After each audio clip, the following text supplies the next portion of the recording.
شروع اللہ تبارک و تعالی کے نام سے جو بڑا مہربان نہایت رحم کرنے والا ہے۔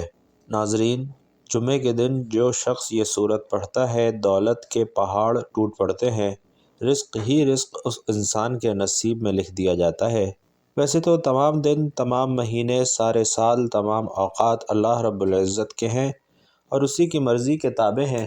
اس کائنات میں کوئی ذرہ، کوئی ایسی چیز نہیں جو حکم الہی کے بغیر اپنا کام سر انجام دے رہی ہو یا اللہ تعالیٰ کی حکم عدولی کر رہی ہو۔ اللہ رب العزت نے ایک مکمل نظام کے تحت اس کائنات کو وجود بخشا ہے، جس میں ہر ایک چیز بڑے احسن طریقے سے چلی آ رہی ہے۔ ان میں چاند، سورج، زمین کی گردش، دن رات، صبح دوپہر، شام رات، تمام اوقات بہت منظم اور ترتیب سے چلے آتے ہیں۔ اللہ رب العزت نے انسان کو اشرف المخلوقات بنایا ہے، کیونکہ اس دنیا میں بہت سی مخلوقات کو وجود بخشا، لیکن انسان ہی کو سب پر فوقیت دی اور اسے اشرف المخلوقات بنایا۔ ناظرین، ویسے تو ہر مخلوق ہی اللہ تعالیٰ کی حمد و ثنا اور اس کی تسبیح میں ہر وقت مشغول رہتی ہے، لیکن انسانوں کی عبادات اور ان کے اوقات کے مطابق اللہ تعالیٰ نے ان کے لیے بہت سے وظائف اور تسبیحات عطا فرمائی ہیں، اور انہی تسبیحات اور وظائف کو کرنے کے لیے اپنے کلام پاک سے متعارف کروایا ہے، جو کہ انسانیت کی رہنمائی کا ایک بہترین ذریعہ ہے۔ اسی طرح ہمارا آج کا وظیفہ بھی اللہ تعالیٰ کے پاک کلام سے ایک بہت ہی پیاری صورت کا وظیفہ ہے، جو کہ انتہائی آسان ذکر ہے، جسے نہ صرف بڑے بلکہ چھوٹے بچے بھی بآسانی کر سکتے ہیں۔ ایسی خیر اور برکت والی یہ صورت ہے کہ اسے پڑھنے سے ہر پریشانی، ہر مصیبت، دکھ، درد، تکلیف دور ہو جاتی ہے اور انسان کی ہر حاجت اللہ کے فضل و کرم سے پوری ہو جاتی ہے۔ اس کا ذکر قرآن پاک میں بھی ہے اور بے شمار احادیث میں بھی اس صورت اور تسبیح کا ذکر موجود ہے۔ جمعے کے دن میں کسی بھی وقت اس صورت کو پڑھ سکتے ہیں، یعنی صورت کے لیے کوئی خاص وقت مقرر نہیں ہے۔ یہ اللہ رب العزت کی لاڈلی صورت ہے اور اسے پڑھنے والا بھی اللہ رب العزت کا لاڈلا بن جاتا ہے۔ اور ناظرین، جمعے کے دن جس خاص صورت کا وظیفہ آپ کو بتایا جا رہا ہے وہ سورۃ الکہف کا وظیفہ ہے۔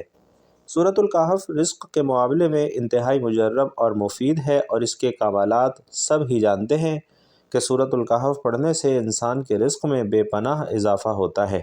حضرت ابو سعید رضی اللہ تعالی عنہ حضور اقدس صلی اللہ علیہ وسلم کا فرمان مبارک نقل کرتے ہیں کہ جس شخص نے سورۃ الکہف جمعے کے دن پڑھی، اس کے لیے اس کی جگہ سے مکہ تک ایک نور روشن ہوگا۔ رسول علیہ السلام نے فرمایا کہ جس نے جمعے کے دن سورۃ الکہف پڑھی، اس کے لیے 2 جمعوں کے درمیان نور روشن ہو جاتا ہے۔ اور ابن عمر رضی اللہ تعالیٰ عنہ بیان کرتے ہیں کہ رسول اکرم صلی اللہ علیہ وسلم نے فرمایا کہ جس نے جمعے کے دن سورۃ الکہف پڑھی، اس کے قدموں کے نیچے سے لے کر آسمان تک نور پیدا ہوتا ہے، جو قیامت کے دن اس کے لیے روشن ہوگا، اور ان دونوں جمعوں کے درمیان والے گناہ معاف کر دیے جائیں گے۔ ناظرین، اشفاق احمد ایک بہت بڑے ادیب اور مفکر گزرے ہیں۔ وہ کہتے ہیں کہ کبھی بھی کسی بھی انسان کی طرف سے اپنی ناقدری پر اداس نہ ہوا کرو، کیونکہ قدر و قیمت کا تعین ہمیشہ وقت کرتا ہے اور درجات اوپر متعین ہوتے ہیں۔ اگر انسانی رویوں میں الجھو گے تو زندگی بھر الجھ کر رہ جاؤ گے۔ ہمیشہ عیب اور غیب جاننے والے کے ساتھ اپنے معاملات سلجھائے رکھو، ساری الجھنیں اور مسائل خود بخود دور ہو جائیں گے۔ ہمیشہ اللہ رب العزت پر توکل رکھنا چاہیے، اسی پر ایمان رکھیں تو انشاءاللہ آپ کے سارے مسائل حل ہو جائیں گے۔ امام غزالی رحمۃ اللہ علیہ کے پاس ایک شخص آتا ہے اور کہتا ہے، حضرت مجھے فلاں مسئلہ ہے اور میں بے حد پریشان ہوں۔ امام غزالی اسے کہتے ہیں کہ استغفار کیا کرو۔ کچھ دیر بعد ایک اور شخص حاضر ہوا اور اپنا کوئی اور مسئلہ بیان کیا، تو آپ نے اسے بھی کہا کہ استغفار کیا کرو۔ پھر ایک تیسرا شخص حاضر ہوا اور اپنی پریشانی اور مصیبت کا حل دریافت کیا، تو آپ نے اسے بھی کہا کہ استغفار کیا کرو۔ ناظرین، قریب بیٹھا ایک شخص جو یہ سب دیکھ رہا تھا اور کافی حیران تھا کہ حضرت آپ کے پاس جو بھی اپنا مسئلہ لے کر آتا ہے، آپ اسے ایک ہی عمل بتاتے ہیں کہ استغفار کیا کرو، حالانکہ ان تینوں کے مسئلے الگ الگ نوعیت کے تھے۔ تو امام غزالی رحمۃ اللہ علیہ نے فرمایا، کیا تم نے سورۃ النوح نہیں پڑھی؟ حضرت نوح علیہ السلام اپنی قوم کو کیا فرما رہے ہیں کہ اے لوگو استغفار کرو اللہ اولاد دے گا، استغفار کرو اللہ مال دے گا، اللہ تبارک و تعالی رزق دے گا، اللہ کھیت اور باغات دے گا، بارش برسائے گا۔ لہٰذا ہر مسئلے کا حل تو استغفار ہے، اور اسی لیے میں نے بھی سب کو استغفار کرنے کا مشورہ دیا ہے۔ بھائیوں اور بہنوں، استغفار کرنا دراصل اللہ رب العزت کے ساتھ اپنے معاملات کو درست کرنا ہے، اور پھر جب اللہ کا بندے کے ساتھ معاملہ درست ہو جائے تو پھر ہر مسئلہ خود بخود حل ہونے لگتا ہے۔ بھائیوں اور بہنوں، روزمرہ زندگی میں ہم سے بہت سے گناہ سرزد ہو جاتے ہیں۔ یہ اللہ رب العزت کا ہم پر کرم ہے کہ وہ دکھوں اور غموں کی صورت ان کا کفارہ یہیں پر ادا کروا لیتا ہے۔ انسان پر اللہ تعالی مختلف طریقوں سے اپنی رحمت اور اپنا فضل فرماتا ہے، اور ان میں دکھ اور تکالیف بھی شامل ہیں۔ اس کا فائدہ یہ ہوتا ہے کہ قیامت والے دن انسان بالکل پاک اور صاف ہو کر اپنے اللہ کے حضور پیش ہوتا ہے، اور حدیث مبارکہ کے الفاظ ہیں کہ قیامت والے دن کچھ لوگ بالکل صاف شفاف ہو کر آئیں گے، ان کا نامہ اعمال بالکل صاف ستھرا ہوگا، اور کہا جائے گا کہ یہ وہ لوگ ہیں جن کو دنیا میں بڑی بڑی مصیبتوں اور تکلیفوں کا سامنا کرنا پڑا، لیکن ان لوگوں نے ان مصیبتوں اور تکلیفوں پر اللہ کے فضل سے صبر کیا، اور آج اس کے نتیجے میں قیامت والے دن ان کے اعمال میں کوئی گناہ نہیں ہے، یعنی ان کے اعمال ناموں میں صرف اچھائیاں ہیں۔ لہٰذا بے شک اللہ سبحانہ و تعالی صبر کرنے والوں کو بشارت دیتا ہے اور فرماتا ہے کہ تمہیں فرشتوں کی جانب سے سلام پیش کیا جائے گا، اور خود اللہ سبحانہ و تعالی اپنے ایسے بندوں پر سلام بھیجتا ہے۔ بھائیوں اور بہنوں، قرآن میں صبر کا لفظ تقریباً 100 مرتبہ آیا ہے، اور جنتیوں کی سب سے بڑی خوبی بھی یہ صبر ہی بتائی گئی ہے کہ وہ صبر کیا کرتے تھے، یعنی غم پر صبر، برے رویوں پر صبر، اور صبر کا مطلب یہ ہے کہ وہ برداشت کر لیا کرتے تھے، لڑائی نہیں کرتے تھے، اپنے غصے کو پی جاتے تھے، اور یہی لوگ اللہ تبارک و تعالی کو بے حد پسند ہیں۔ ذرا مثال لیجئے کہ حضرت یوسف علیہ السلام کی جدائی میں حضرت یعقوب علیہ السلام 1-2 نہیں 40 برس تک روتے رہے، لیکن کبھی انہوں نے صبر کا دامن نہ چھوڑا، اور نہ ہی کبھی اللہ رب العزت سے شکوہ کیا۔ حضرت یوسف علیہ السلام کے غم میں روتے رہے، یہاں تک کہ آپ علیہ السلام کی آنکھ کی سیاہی کا رنگ جاتا رہا اور بینائی کمزور ہو گئی۔ حضرت حسن رضی اللہ تعالیٰ عنہ فرماتے ہیں کہ حضرت یوسف علیہ السلام کی جدائی میں حضرت یعقوب علیہ السلام 40 برس روتے رہے۔ اور بھائیوں اور بہنوں، یاد رکھیے کہ عزیزوں کے غم میں رونا اگر تکلیف اور نمائش سے نہ ہو، اور اس کے ساتھ اللہ تعالیٰ کی بارگاہ میں شکایت اور بے صبری کا مظاہرہ نہ ہو، تو یہ رحمت ہے۔ ان غم کے دنوں میں حضرت یعقوب علیہ السلام کی زبان مبارک پر کبھی کوئی بے صبری کا کلمہ نہ آیا تھا۔ اللہ رب العزت کو حضرت یعقوب علیہ السلام کا یہ صبر اتنا پسند آیا کہ انہوں نے 40 برس بعد حضرت یعقوب علیہ السلام کو حضرت یوسف علیہ السلام سے ملوا دیا۔ بے شک اللہ تعالیٰ صبر کرنے والوں کو پسند کرتا ہے، اور کبھی بھی ان کا صبر رائے کا نہیں جاتا۔ بھائیوں اور بہنوں، آج ہم گناہوں کے سمندر میں غرق ہیں، قدم قدم پر رب کریم کی نافرمانیاں کر رہے ہیں۔ ہماری صبحیں، ہماری شامیں، ہماری راتیں رب کریم کی نافرمانی میں گزر رہی ہیں۔ نفس اور شیطان کے چنگل میں پھنس کر ہم اپنے رحیم اور مہربان پروردگار کی بغاوت کے مرتکب ہو رہے ہیں۔ دنیا کی محبت نے ہمیں آخرت سے غافل کر رکھا ہے۔ اس فانی اور عارضی اور ختم ہونے والی زندگی کو ہی ہم نے اپنا سب کچھ بنایا ہوا ہے، اور نتیجہ ہمارے سامنے ہے کہ کثرت جنوب نے ہم پر آفات و بلیات اور مصائب و آلام کے وہ پہاڑ توڑے ہیں کہ الامان الحفیظ۔ حالانکہ کتاب اور سنت ہمیں اس بات سے آگاہ کرتے ہیں کہ کوئی فرد بشر معصوم نہیں ہے، ہر انسان سے خطا اور غلطی کا صدور ہو سکتا ہے، لیکن بہترین خطا کار وہ ہے جو اپنے کیے پر نادم اور شرمسار ہو، جسے اس حقیقت کا احساس ہو کہ میرا باطن محفوظ کر لیا گیا ہے، اور میرا رب مجھ سے اس بارے میں یقیناً پوچھے گا۔ اور ناظرین، یہی وجہ ہے کہ صحابہ نے ایمان کو بار بار گناہوں کے تریاق کی طرف متوجہ کیا ہے۔ قرآن کریم کی 10 آیات مبارکہ توبہ اور استغفار کی اہمیت بیان کرتی ہیں، اور سینکڑوں احادیث مبارکہ میں انابت اور رجوع الہی پر روشنی ڈالی گئی ہے کہ کہیں ایسا نہ ہو کہ بندہ گناہ کا ارتکاب کرنے کے بعد مایوس ہو جائے، بلکہ کتاب مبین میں خطا کاروں کے واسطے صاف صاف اعلان کر دیا گیا ہے کہ اللہ کی رحمت سے نا امید نہ ہو۔ ایک حدیث مبارکہ میں جناب رسول اللہ صلی اللہ علیہ وسلم نے فرمایا ہے کہ جو کوئی استغفار کو لازم پکڑے، اللہ تعالیٰ اس کے لیے ہر تنگی میں آسانی، ہر غم سے دوری کا سامان پیدا فرمائیں گے اور اسے ایسی جگہ سے رزق نصیب فرمائیں گے جہاں سے اس کا گمان بھی نہیں ہوگا۔ جبکہ ایک دوسری حدیث میں ارشاد فرمایا گیا ہے کہ قیامت کے روز جو شخص اپنے نامہ اعمال میں استغفار کی کثرت پائے اس کے لیے خوشخبری ہے۔ بھائی اور بہنوں، بعض لوگ یہ کہتے سنائی دیتے ہیں کہ ہم توبہ کے باوجود گناہوں سے باز نہیں آ رہے، تو پھر ایسی توبہ اور استغفار کا کیا فائدہ ہے؟ حالانکہ حدیث مبارکہ میں رسول علیہ السلام نے فرمایا ہے کہ جو شخص استغفار کرتا رہے اسے گناہ پر اصرار کرنے والا نہیں سمجھا جائے گا، اگرچہ دن میں 70 مرتبہ وہ اس گناہ کا ارتکاب کیوں نہ کرتا ہو۔ اور مذکورہ حدیث مبارکہ کی تشریح میں حضرات علماء کرام فرماتے ہیں کہ گناہ پر اصرار کرنے والا وہ ہے جو استغفار نہ کرے اور گناہ پر شرمندہ بھی نہ ہو۔ ناظرین، اپنی غلطی کا اقرار کرنا اور اپنے جرم کا اعتراف کرنا وہ مبارک اور بابرکت عمل ہے کہ جس کا توڑ شیطان کے پاس بھی نہیں ہے۔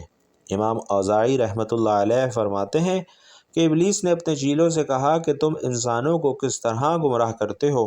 وہ کہنے لگے کہ ہم ہر طریقے سے انہیں گمراہ کرتے ہیں۔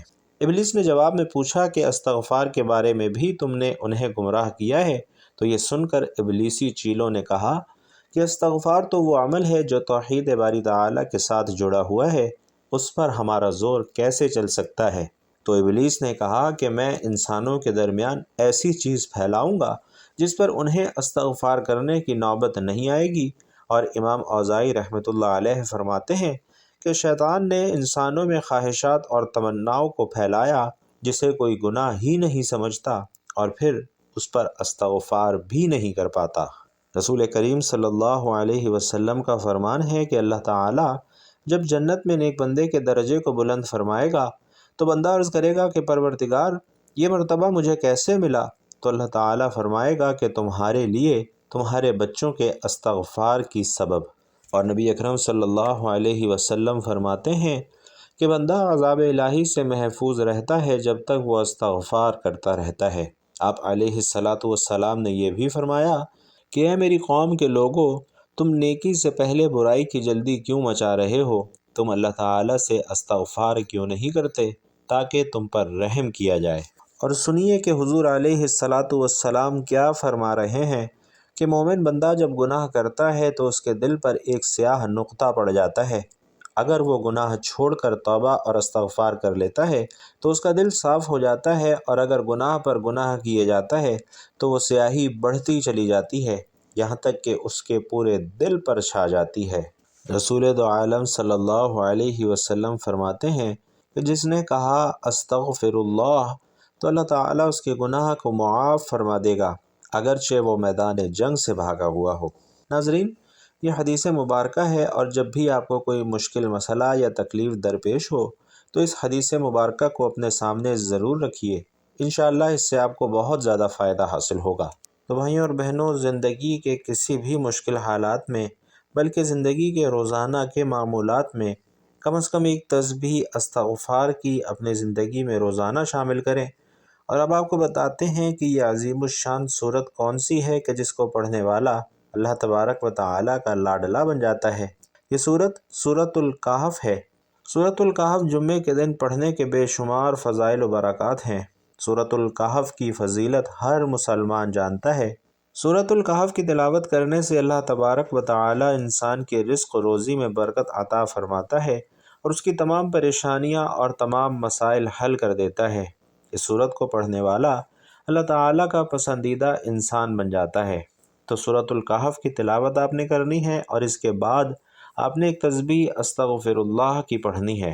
استغفر اللہ یعنی اللہ مجھ گنہگار کو بخش دے۔ ناظرین، یہ ایک جملہ اللہ تبارک و تعالیٰ کو بے حد پسند ہے۔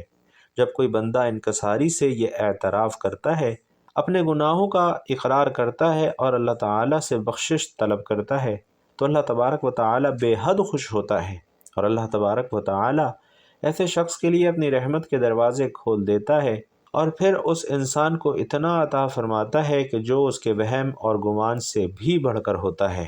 تو بھائیوں اور بہنوں، جیسا کہ بتایا گیا ہے کہ یہ صورت اور استغفار کی تسبیح اللہ رب العزت کی لاڈلی تسبیح ہے، اور اس کو کرنے والا بھی اللہ تعالیٰ کا لاڈلا بن جاتا ہے۔